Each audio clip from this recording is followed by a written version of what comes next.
La question du divorce et celui du remariage au milieu des chrétiens est un problème douloureux et épineux.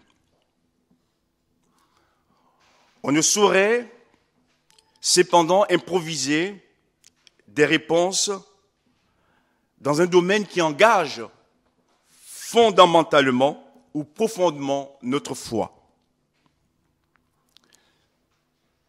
L'atmosphère générale de ce monde, la complaisance de l'opinion publique, le brassage de la vie sociale ébranlent la solidité et rendent le foyer ou les foyers plus vulnérables et ruinent la cohésion plus vite qu'aux époques passées. Nous sommes dans des temps modernes et l'Église vit ces temps modernes. Toute situation de divorce, surtout quand le divorce est suivi également de remariage, est, au regard chrétien, un véritable échec et malheur. Tout divorce est un malheur. Il n'y a pas de divorce heureux. Il y a des mariages heureux, mais il n'y a pas de divorce heureux. Pourquoi? Parce qu'il reste toujours une blessure, même si, par la suite, Dieu nous reconstruit. Les divorces brisent le destin des conjoints et rend précaire l'équilibre affectif des enfants. Quand il y a des enfants au milieu, quelle souffrance aussi.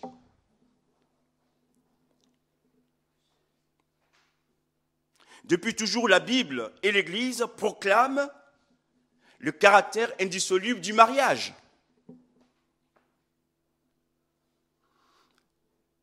C'est un idéal qui encore aujourd'hui s'est témoin. Hier, j'ai visité donc une famille chrétienne et la sœur me disait, « Monsieur le pasteur, ça fait 68 ans que mon mari et moi sommes mariés. 68 ans. Donc il y a des mariages qui durent.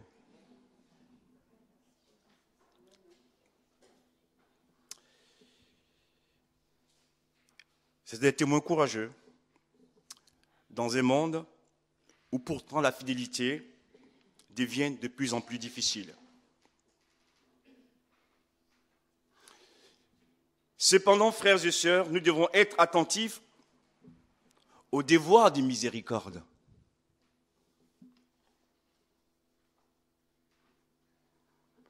L'Évangile nous montre que dans toute situation de péché, Jésus a toujours accueilli la détresse et maintenu l'exigence. Il y a un équilibre qu'il faut toujours avoir.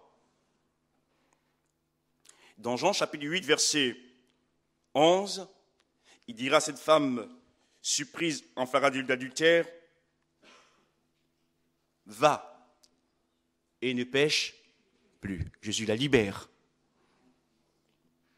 Là où les autres étaient prêts à la condamner à mort, à la lapider.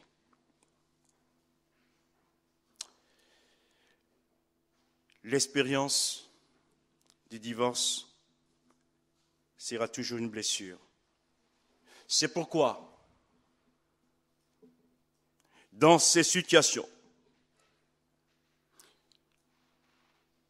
je dirais ceci, ni condamnation, ni laxisme. Et pour cela, nous allons prendre les textes de la Bible. Premier texte que nous allons lire, Matthieu chapitre 19, le verset 1 à 10.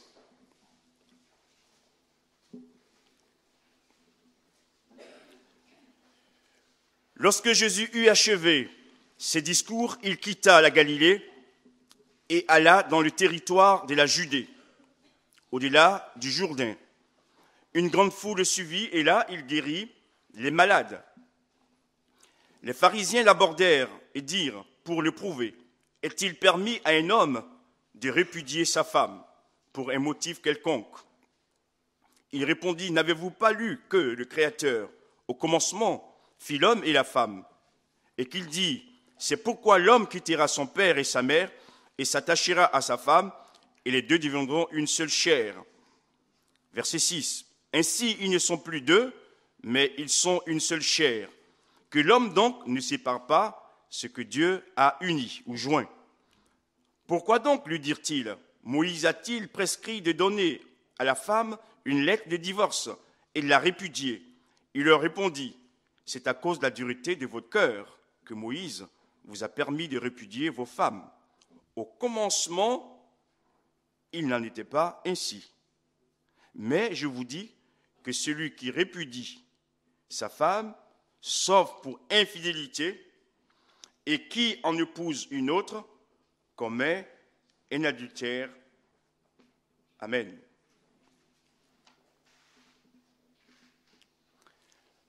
La question des pharisiens est celle-ci, est-il permis à un homme de répudier sa femme pour un motif quelconque?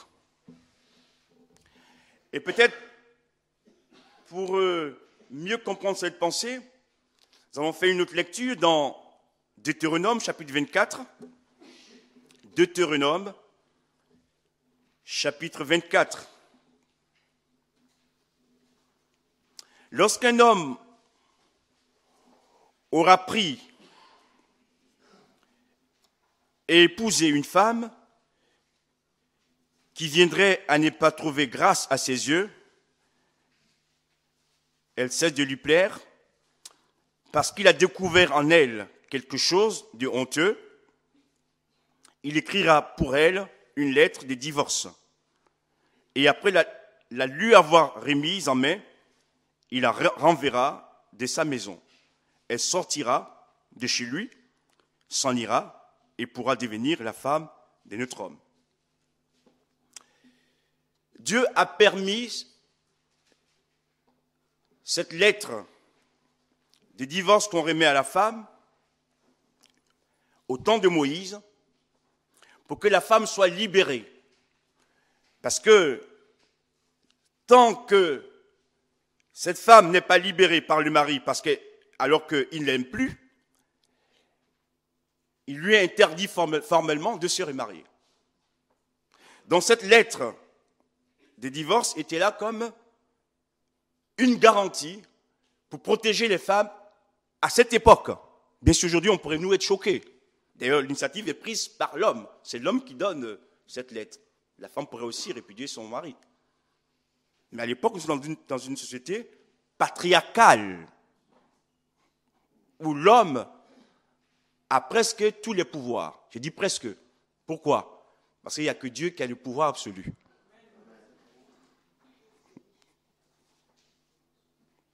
Et Jésus va répondre dans cette parole. Pour répondre aux pharisiens.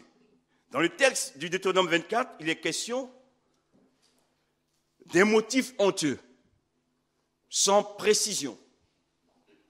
Ici, les pharisiens parlent de motifs quelconques. Et là, il y a deux écoles. Donc, il y a une école, l'école de Hillel, qui l'interprète très large. C'est-à-dire même pour un plat mal cuisiné, on peut divorcer de sa femme.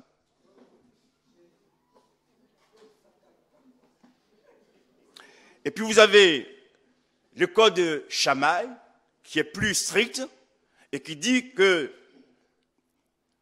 le motif quelconque ou la chose honteuse ne s'agit pas du plat cuisiné, mais il s'agit d'un problème lié à l'infidélité. Donc, il va circonscrire la faute, qui serait donc ici l'adultère. Jésus, avant de répondre aux pharisiens, dira ceci, que l'homme ne sépare pas ce que Dieu a uni. La règle, c'est l'union entre l'homme et la femme devant Dieu. Et c'est Dieu qui les a unis, comme Dieu a uni Adam et Ève dans le jardin d'Éden. Donc, il ne faut pas que l'exception vienne remplacer la règle. La règle, c'est un contrat pour la vie.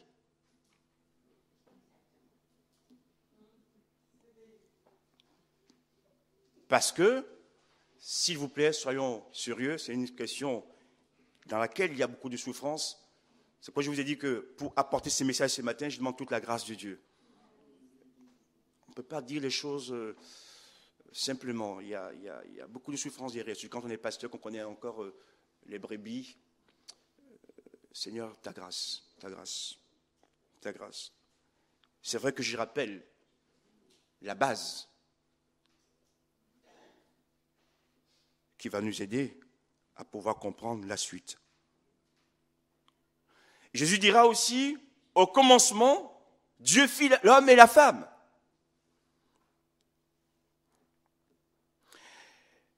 Pour Dieu, le mariage, c'est entre un homme et une femme. Donc le mariage pour tous, ce n'est pas un mariage.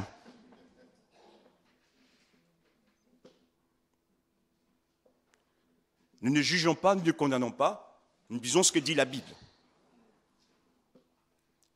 Ils sont libres de faire ce qu'ils veulent, mais pour Dieu, un homme et un homme, une femme et une femme, ce n'est pas un mariage. Pourquoi? Parce qu'il n'y a pas la vie derrière.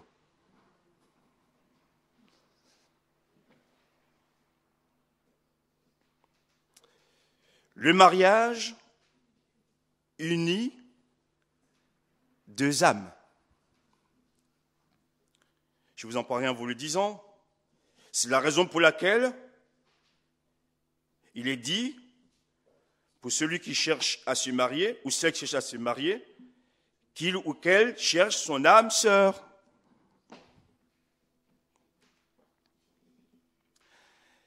Les deux deviennent une seule chair, c'est-à-dire une seule personne, un seul être. Unis dans l'âme, unis physiquement, etc. Et Jésus va leur dire ceci. N'avez-vous pas lu? Ce qui est intéressant ici, c'est que ce n'est pas ce que ressentent les pharisiens, pensent les pharisiens, mais c'est ce qui est écrit dans la parole de Dieu, la Torah. N'avez-vous pas lu? C'est la Bible qui nous éclaire et qui nous dit ce qu'il en est. Ce n'est pas les influences de la région ou du moment, de la culture du pays.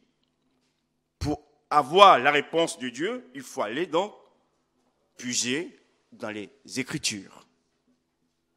Et il dira, en parlant de Dieu, qu'il va appeler le Créateur. Le Créateur. Et c'est vrai que c'est Dieu qui a créé l'homme et la femme. C'est Dieu qui nous a créés. Et c'est lui qui a institué aussi le mariage. Il sait ce qu'il faut pour nous, pour qu'on soit heureux. Jeudi, j'étais dans le groupe œcuménique où j'apportais donc un exposé biblique sur l'Ecclésiaste. Notre sœur Rosa était avec nous. Et l'Ecclésiaste dit ceci, que le bonheur est un don de Dieu. C'est Dieu qui nous rend heureux. C'est Dieu qui donne le bonheur. Ce n'est pas nous. Nos capacités intellectuelles, notre puissance financière ne nous rendra jamais heureux. C'est Dieu qui nous rend heureux. Et Jésus va également dire ceci, que l'alerte de Moïse est permise, mais il y a une raison. À cause de la dureté du cœur de l'homme.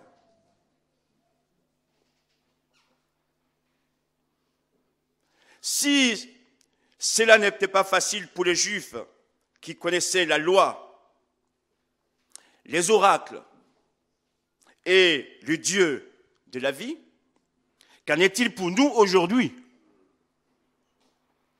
Nous avons reçu Jésus comme sauveur, le Saint-Esprit est en nous. Frères et sœurs, la question se pose, sommes-nous devenus parfaits? Bien sûr, c'est non. Donc, le cœur reste toujours dur.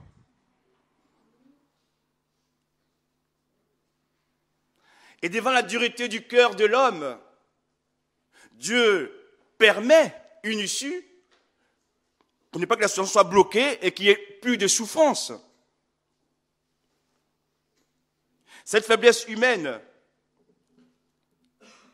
est une menace pour le mariage. On est marié pour le meilleur et pour le pire. C'est une ancienne qui répond. Et elle a de l'expérience. Elle a 68 ans de mariage.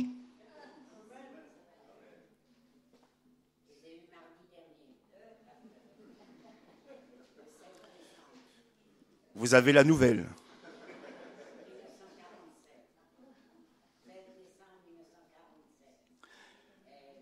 Au commencement, il n'en était pas ainsi.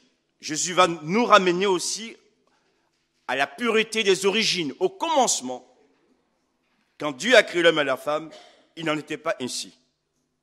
S'il a permis qu'il y ait cette lettre de divorce, c'est à cause de la dureté du cœur des hommes. Quand on dit les hommes, c'est sous-entendu aussi les femmes. Voilà. J'en parlerai peut-être un peu à la fin. Parce que dans notre beau pays, aujourd'hui, l'initiative du divorce est prise majoritairement par les femmes. Je ferme la parenthèse.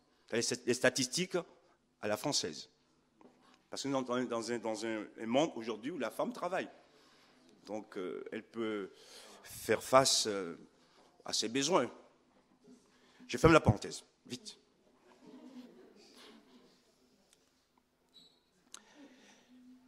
Donc, Jésus va leur dire, seule l'infidélité peut rompre le lien du mariage.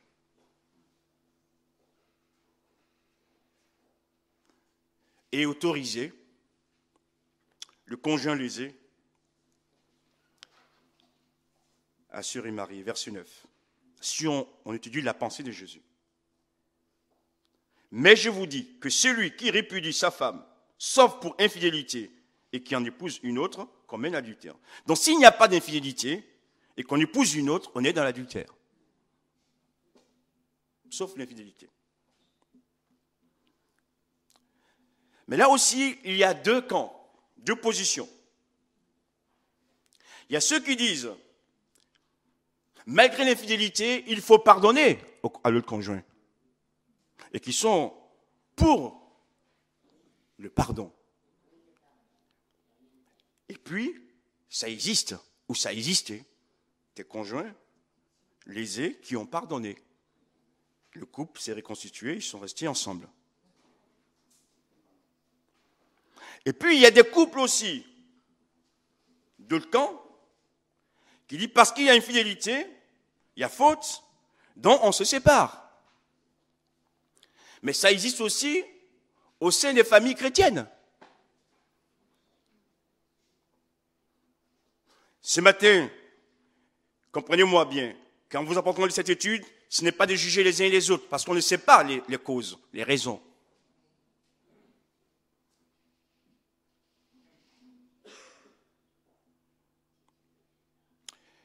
Donc, pour certains, jusqu'à la mort, même s'il y a cette situation, il ne faut pas partir, il faut rester. Et pour d'autres, on peut être autorisé donc à refaire sa vie. Donc, tous ceux qui divorcent, sauf pour ces motifs, commettent l'adultère. C'est pourquoi, quand vous lisez la suite, verset 10, 11, 10, 11, 12, etc., la question que posent les disciples à Jésus, si telle est la condition de l'homme à l'égard de la femme, il n'est pas avantageux de se marier. Ça veut dire quoi? Qu'il ne faut jamais s'engager à la légère. Le mariage est quelque chose de sérieux.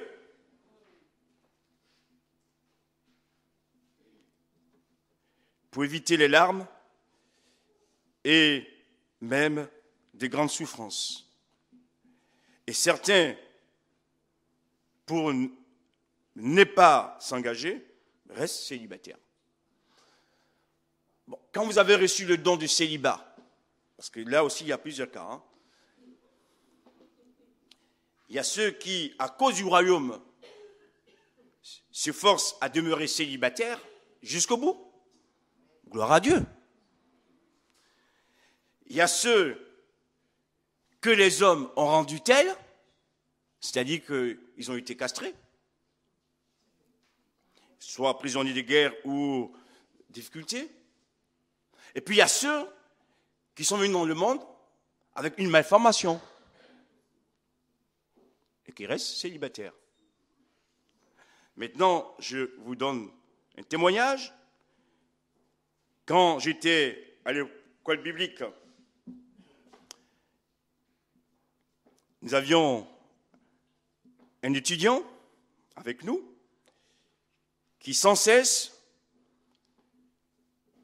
taquinait les filles en se moquant d'elles. Et il a dit que lui, jamais ne se marierait. De la promotion que nous étions, il fut le premier à se marier. Non, ne disons jamais, jamais. Voilà.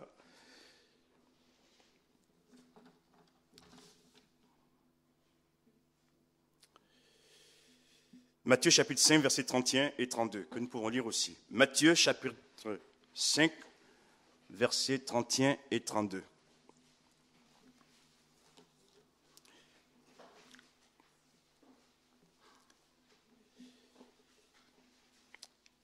Il a été dit que celui qui répudie sa femme lui donne une lettre de divorce, donc c'est la version de Matthieu, mais dans le chapitre 5. Mais moi je vous dis que celui qui répudie sa femme, sauf pour cause d'infidélité, l'expose à devenir adultère, et que celui qui épouse une femme répudiée commet un adultère. Donc c'est bien que vous ayez les versets qui parlent de ces choses.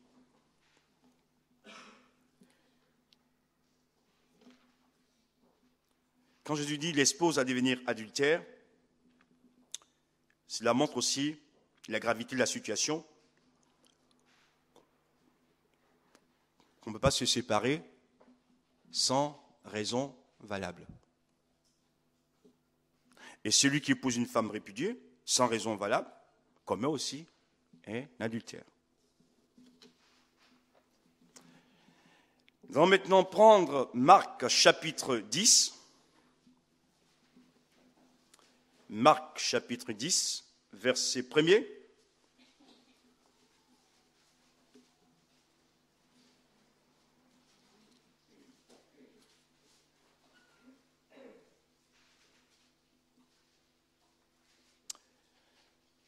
Qui reprend aussi la pensée de Matthieu. Pour gagner du temps, on va lire le verset 10 et 12. Lorsqu'ils furent dans la maison, les disciples l'interrogèrent encore là-dessus. Il leur dit, celui qui répudie sa femme et qui en épouse une autre commet l'adultère à son égard. Et si une femme quitte son mari et en épouse un autre, elle commet un adultère. Ici, il y a une nouvelle pensée. Jusqu'à présent, il est question de l'homme qui quitte sa femme, qui se sépare. Et ici, maintenant, c'est la femme qui pourrait aussi quitter son mari. Cette version, on ne l'a pas dans l'Ancien Testament. C'est Jésus qui la cite, qui le dit dans le Nouveau Testament. Donc, une femme peut quitter son mari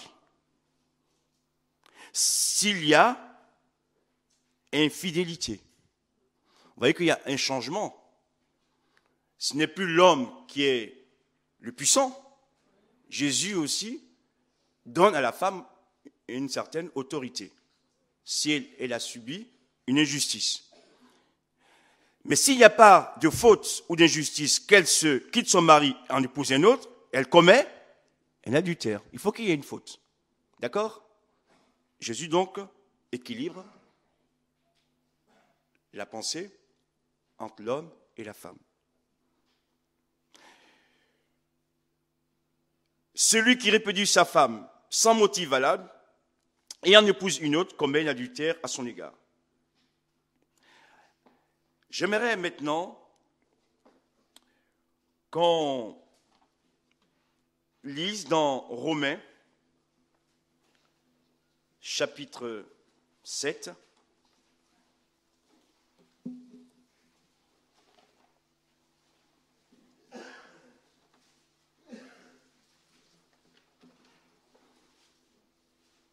Romains, chapitre 7, vous avez trouvé?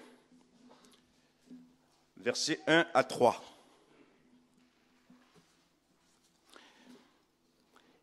Ignorez-vous, frères, car je parle à des gens qui connaissent la loi, que la loi exerce son pouvoir sur l'homme aussi longtemps qu'il vit. La loi religieuse, qu'on peut aussi aujourd'hui l'appliquer à la loi civile, si on fait une application moderne. Ainsi, une femme mariée est liée par la loi à son mari, comme la loi aussi aujourd'hui, tant qu'il est vivant. Mais si le mari meurt, elle est dégagée de la loi qui la liait à son mari.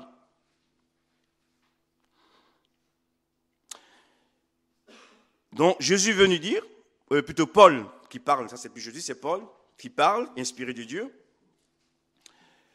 que dans le cas où l'un des conjoints vient à mourir, l'autre est dégagé et peut donc, s'il veut, se remarier. Par contre, si du vivant de son mari, elle devient la femme d'un autre homme, elle sera appelée adultère. Parce que la loi les lie. Mais si le mari meurt, elle est affranchie de la loi, de sorte qu'elle n'est point adultère en devenant la femme d'un autre. De même, mes frères, vous aussi, vous avez été par le corps de Christ mis à mort en ce qui concerne la loi, pour que vous apparteniez à un autre, à celui qui est ressuscité des morts, c'est-à-dire Jésus-Christ. Nous poursuivons donc ce message. Une femme mariée est liée par la loi à son mari, tant qu'il est vivant. L'autorité de la loi sur la vie de l'homme et de la femme. Si le mari meurt, elle est dégagée de la loi qui la liait à son mari. Elle est affranchie. Alors ici on dit, si donc du vivant de son mari, elle devient la femme d'un autre homme, elle sera appelée adultère. On va revenir après là-dessus. On va lire dans 1 Corinthiens chapitre 7. 1 Corinthiens chapitre 7.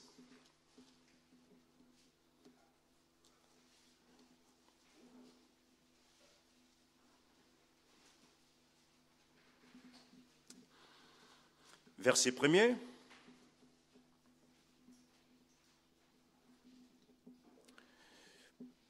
Pour ce qui concerne les choses au sujet desquelles vous m'avez écrit, je pense qu'il est bon pour l'homme de ne pas toucher de femme. Toutefois, pour éviter la débauche, que chacun ait sa femme et que chaque femme ait son mari. Que le mari rende à sa femme ce qu'il lui doit et que la femme agisse de même envers son mari. Ce sont les devoirs conjugaux.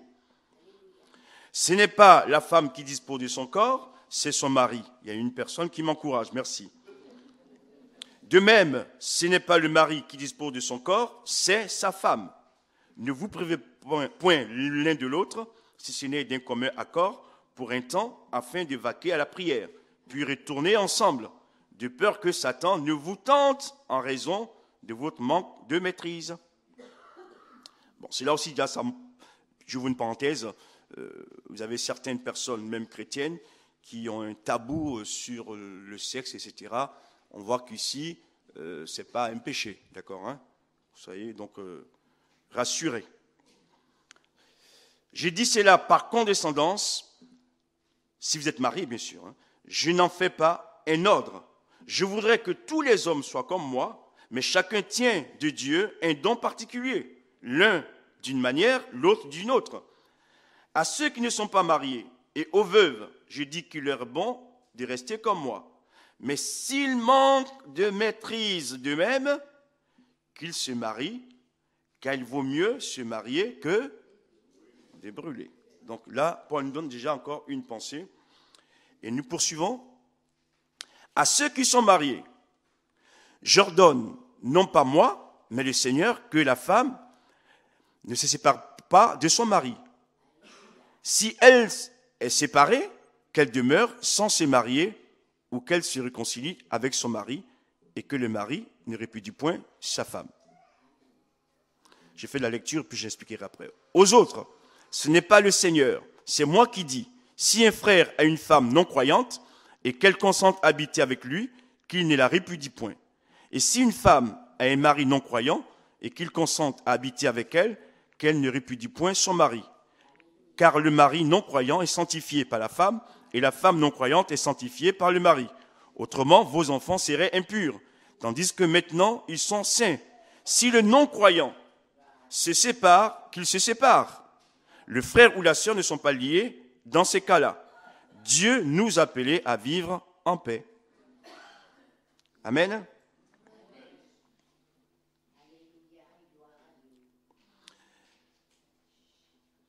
Je reviens au verset 10.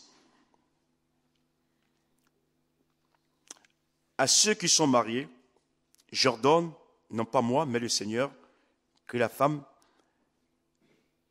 ne se sépare point de son mari. Là, dans une situation où la femme pourrait subir un préjudice, certains commentateurs disent qu'elle se sépare, non pas parce qu'il y a une faute ou même une maltraitance, elle se sépare pour être plus consacrée. Et comme il n'y a pas de faute, si elle est séparée, qu'elle demeure sans se marier dans ce contexte. Quand il y a faute, elle peut se remarier. Mais s'il n'y a pas de faute, donc si elle se sépare, elle doit rester. Non, pas célibataire, enfin, seule, quoi, voilà. Puisque le lien est toujours là. Alors, certains l'ont interprété en disant, vous avez vu que donc si chaque fois qu'une femme se sépare, il ne faut pas qu'elle se... Non, c'est une situation différente. Différente. Il n'y a pas de faute là. Là où il y a la faute, le remariage est possible. Là, quand il n'y a pas de faute et qu'on se sépare, parce que si on se remarie, on commet adultère. D'accord? Aux autres, ce n'est pas le Seigneur, c'est moi qui dis. Si un frère, là c'est une situation, à une femme non croyante, par exemple, deux conjoints, un converti, et puis l'un se convertit par la suite. Et vous remarquerez quand même que dans le texte de Paul, ce n'est pas le croyant qui prend l'initiative de se séparer ou de divorcer. C'est le non-croyant. Si le non-croyant ne veut pas rester avec le croyant ou la croyante, et qu'il se retire, se sépare, divorce, il est libre de partir. La sœur ou le frère ne sont pas liés ainsi et peuvent donc se remarier. Ce matin, je vous ai dit, je vous donne l'enseignement biblique pour que chacun après puisse l'interpréter et l'adapter à sa situation. Parce que Dieu nous a appelés à vivre en paix. Dieu nous a appelés à vivre en paix. Au verset 9 à la fin, il dit, il vaut mieux se marier que de brûler. Certains n'ont pas la maîtrise. De même, il parle des veuves. On pourrait parler après des situations d'aujourd'hui aussi, mais on en reviendra un peu plus tard. Nous allons bientôt terminer. Il dit quand même que si elle est séparée, qu'elle demeure sans se marier, mais il donne une possibilité à cette femme également, ou qu'elle se réconcilie. Donc aussi, il y a la possibilité de réconciliation. D'accord? La porte n'est pas fermée. Nous allons bientôt terminer. Je vais donc résumer. La Bible mentionne 2 types de divorce.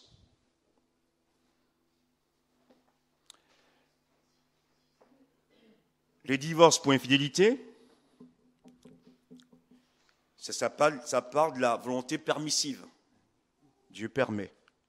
Pourtant, il exige la fidélité jusqu'au bout, le mariage jusqu'au bout. Mais à cause de la dureté du cœur de l'homme, ces textes, on peut l'appliquer aux évangiles et également aussi à Deutéronome chapitre 24. Et puis la deuxième possibilité, c'est celle que nous dit Paul, qu'on vient de lire.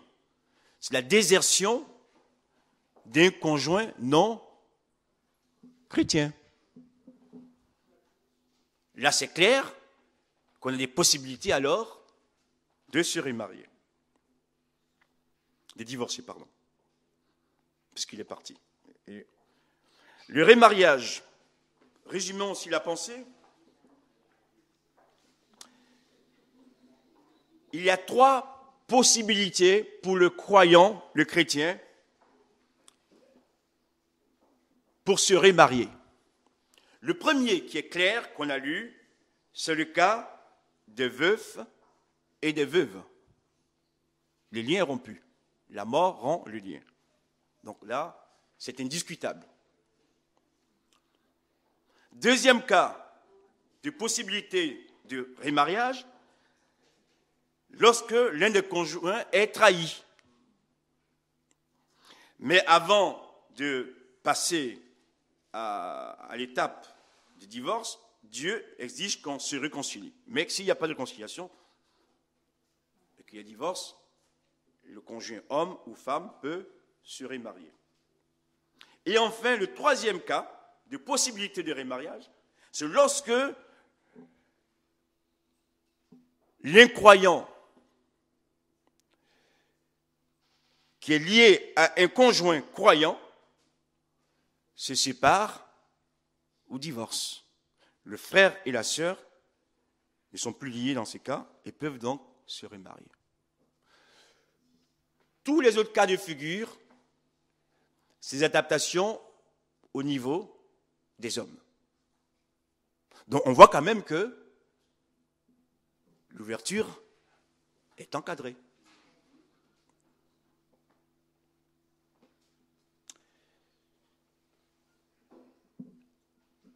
Je voudrais prier.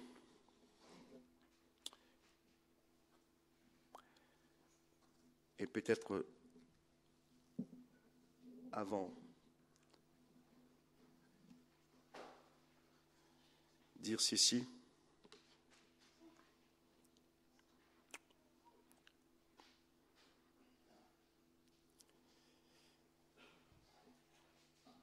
C'est vrai que la Bible mentionne expressement 2 motifs de divorce, l'inconduite sexuelle, l'infidélité, la désertion du conjoint, donc chrétien. Mais faut-il considérer que ce sont les 2 seules raisons possibles? Une question. Qu'en est-il, par exemple, lorsque c'est un conjoint chrétien qui est coupable de désertion? Certes, l'approche pastorale conduira à le rencontrer et à œuvrer dans le sens d'une réconciliation. Mais s'il ne veut rien entendre, comment accompagner le conjoint déserté?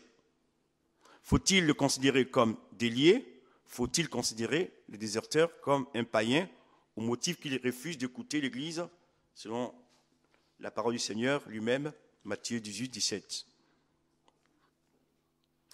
Quand il y a la violence, quand il y a l'alcool, quand le conjoint est volage, après plusieurs tentatives de réconciliation, sans succès, ou encore des situations infiniment plus compliquées lorsque les torts sont difficiles à établir, que la relation s'est dégradée au cours des années et que le mépris a pris la place de l'amour, doit-on considérer qu'il n'y a là aucun motif valable de divorce?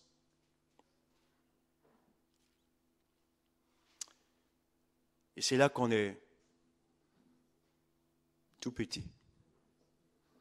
Seigneur, fais-nous grâce. Aide-nous, Seigneur. Aide-nous, Seigneur. Ni condamnation, ni jugement, mais non plus pas de laxisme, pas de porte ouverte à tout. Parce que l'Église est et sera toujours le sel de ce monde, la lumière de ce monde. Seigneur, je veux te dire merci de m'avoir aidé ce matin à porter ta parole, ton enseignement.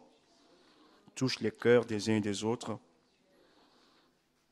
Aide ceux qui traversent la tempête en ce moment à se ressourcer en toi.